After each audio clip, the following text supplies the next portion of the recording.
to prepare himself. And it's something that as a staff, we're mindful of that. We want to make sure Carson gets obviously the bulk of the reps, but nothing has changed with him. And he's the backup quarterback. He needs to be ready to go. Yeah, you've made it clear that Carson Wentz is your quarterback, that you have every confidence in Carson. Where would you say that Wentz's confidence level is in himself right now, though? Well, obviously, we got to get him on track.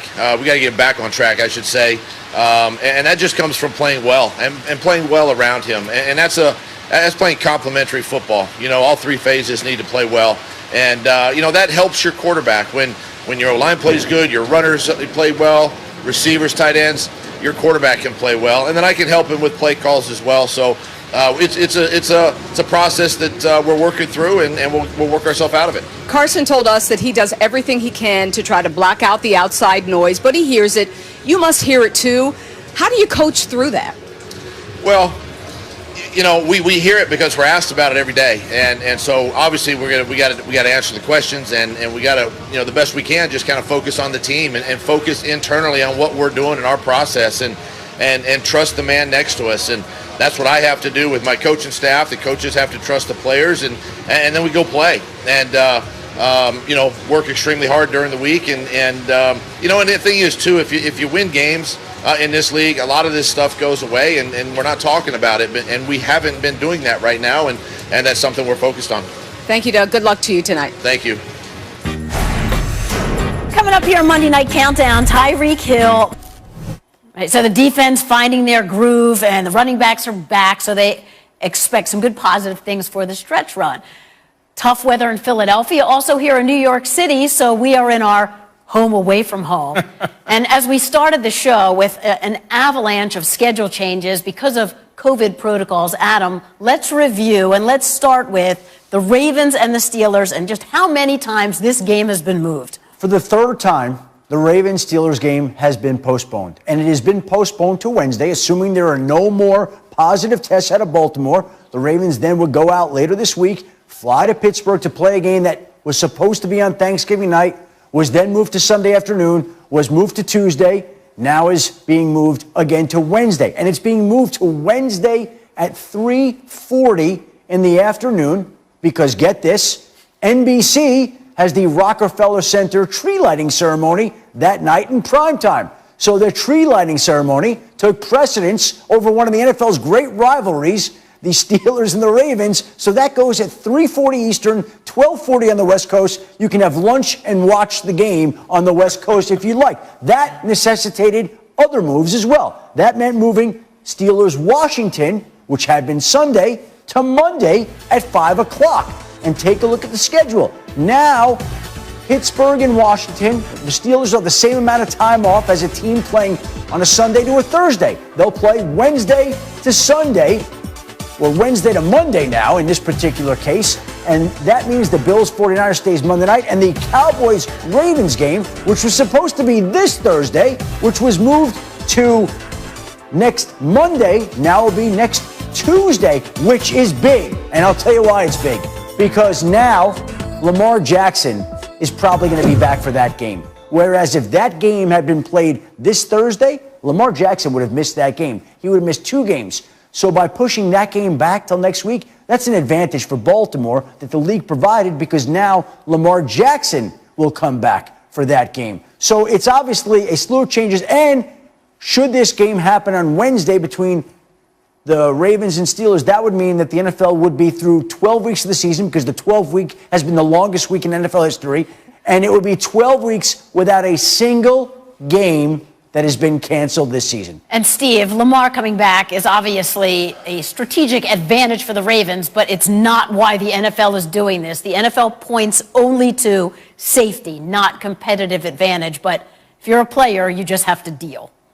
Yeah, Susie, what I don't understand is the league has spent incredible assets to protect competitive efficacy, like on the field, whether it was the referees, the replacement referees, or whether it was gambling, or whether it's the deflated footballs. They've spent an enormous amount of their equity in protecting competitive advantages. They won't have it, and no matter what. And now all of a sudden it doesn't matter that COVID has just made it so that, look, we have a quarterback, play the game. We have a quarterback that's missing, play the game. Like, to me, the schedule allows, like, they know if they put an NFL game on all throughout January, even if the season gets extended a couple weeks, people are going to watch it. They know that. Why wouldn't you protect the competitive kind of efficacy of the NFL season and why would you allow for a Denver Bronco game to go out there without a quarterback? It feels like they've spent so much energy making that, their North Star. All of a sudden it's not their North Star. Seems very weird to me. Steve, there have been coaches over the last few days who have talked about the competitive integrity of the game and whether it's been upheld or not. But the league, frankly, in the season of a pandemic, is not concerned about that. The league is concerned about identifying, isolating, and containing the spread of the virus. And look, whoever's the czar of the COVID effort for the NFL should be the czar for the world. I mean, it's amazing what the NFL's done. I give them complete credit. I love what they've done, and I give it every inch of all of that. Like, I don't want to take away from what they've accomplished. It's amazing. But why allow it to creep into the competitive integrity that you're talking about? You don't need to. Like, just make sure that the games get played, stretch it out. If you can't, maybe there's something about the schedule that I don't understand, but why can't you be both? I don't understand why we can't be athletic here. Well, here's what I think. I think the bottom line, the NFL said at the beginning of this season, everyone's got to be flexible. We're going to expand our practice squads to what is 16? 16. So you have to make sure that everybody is tested and ready to go because they knew this was going to happen. Cam Newton, one of the biggest stars in this league, he missed, the games go on. The NFL and the NFLPA have done an outstanding job of collaborating to make sure that our players are safe, that they're being tested. But one thing is for sure, the NFL has a schedule. There's a little flexibility down in Tampa for Super Bowl 55. There's a little bit of flexibility, but they don't want to use that unless they have to. This schedule will be rolled out, and I think when you look at what they've done, I like it. So what? Denver was at a competitive disadvantage. They should have had, like some people, like Philadelphia, has Josh McCown sequestered. He's video zooming quarterback to make sure they don't get in this situation. Yeah. So some teams have prepared for this, others haven't. That's a choice that the team made. Look at this, okay? Restaurants in Los Angeles are closed. Everything in Santa Clara County, where the 49ers play, has been closed in terms of contact. The 49ers have to leave the state to go play in Arizona. Schools in certain areas of the country are done virtually. We are 12 weeks through the season, and the NFL hasn't missed a game. And that just tells you that the league is determined and bound to put on these games every single week, and no matter what happens, the Broncos could have a quarterback room wiped out. The 49ers could have to leave. The Patriots could lose their quarterback before they play the defending Super Bowl champions. And you know what? The show goes on.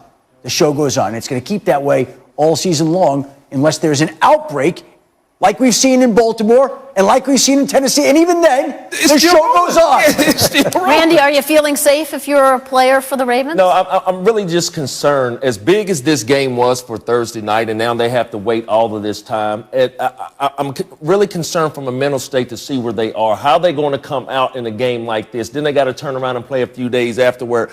I am concerned about not just the Ravens and the Pittsburgh Steelers mental state. I'm concerned about the National Football League, the players that they're relying on each week in and week out to give us this entertainment that we love every year. I'm concerned about that. From a human standpoint, there was a player I spoke to this afternoon who said, I don't want to get on that plane to go to Pittsburgh. I don't want to go. I don't want to step on when there are this many people who have tested positive within my organization. That's the human side of this. Again, that's their job. That's what they signed up to do. They didn't opt out, and so the show goes on. There you go. That's it. The NFL gave us options as players at the beginning of the season. Yes, they did. Do you want in or do you want out? And everybody that said, like Raheem Mostert, the running back, I get it. They're going to be in Arizona for 4 or 5 weeks. I understand it. It's 4 or 5 weeks as a player. If I were playing for the 49ers and they told me, okay, we got to go to Arizona to play for 5 weeks. I'm going to be away from my family for Christmas. You know what? I would hate it, but I understand the job I have. I have a finite period of time to make as much money as I can, as much money as possible. And if I have to spend one Christmas away from my family for 5 weeks to make sure everyone's safe, to make sure that I can provide for this family long beyond my playing days over with, I will do that. You brought up Raheem Mostert. Raheem Mostert's been separated from his family all year long. His family's back in Cleveland. The rest of the 49ers organization now will be separated from their families because they're going to have to go to Arizona for 5 weeks unless those restrictions are lifted in the Santa Clara County. And so there's one more sacrifice in a season where everybody continues to make sacrifices. The world is not the same. The season has not been the same. It was always going to be different. It's been as different as can be predicted. And guess what? There's still 5 more weeks.